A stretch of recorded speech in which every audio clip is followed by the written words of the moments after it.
Chapitre 7. Ne jugez pas pour ne pas être jugés. De la manière dont vous jugez, vous serez jugés. De la mesure dont vous mesurez, on vous mesurera. Quoi, tu regardes la paille dans l'œil de ton frère, et la poutre qui est dans ton œil, tu ne la remarques pas? Ou encore, comment vas-tu dire à ton frère, « Laisse-moi enlever la paille de ton œil », alors qu'il y a une poutre dans ton œil à toi? Hypocrite, enlève d'abord la poutre de ton œil, alors tu verras clair pour enlever la paille qui est dans l'œil de ton frère. Ne donnez pas aux chiens ce qui est sacré, ne jetez pas vos perles au pourceau, de peur qu'ils ne les piétinent puis se retournent pour vous déchirer. Demandez, on vous donnera, cherchez, vous trouverez, frappez, on vous ouvrira. En effet, quiconque demande reçoit, qui cherche trouve, à qui frappe on ouvrira. Ou encore, lequel d'entre vous donnera une pierre à son fils quand il lui demande du pain, ou bien lui donnera un serpent quand il lui demande un poisson?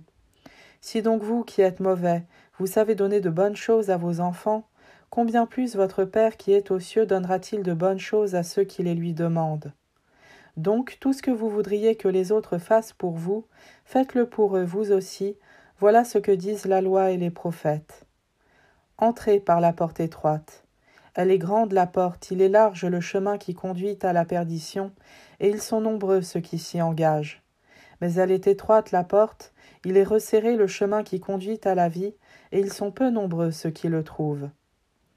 Méfiez-vous des faux prophètes, qui viennent à vous déguiser en brebis, alors qu'au-dedans ce sont des loups voraces. C'est à leurs fruits que vous les reconnaîtrez. Va-t-on cueillir du raisin sur des épines, ou des figues sur des chardons?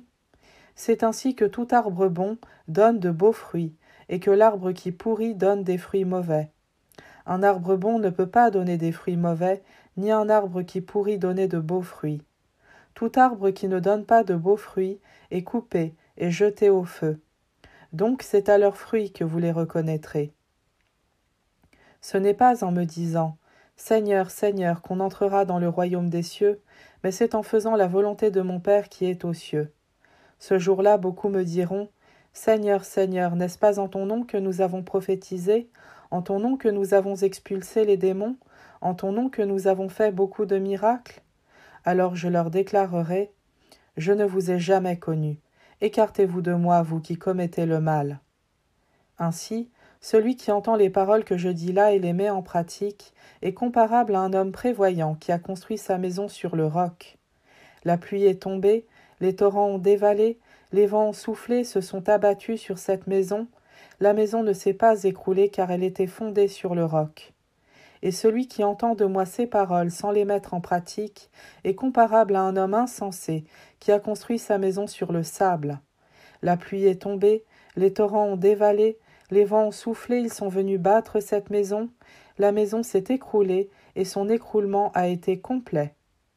Lorsque Jésus eut terminé ce discours, les foules restèrent frappées de son enseignement, car il les enseignait en homme qui a autorité et non pas comme leurs scribes.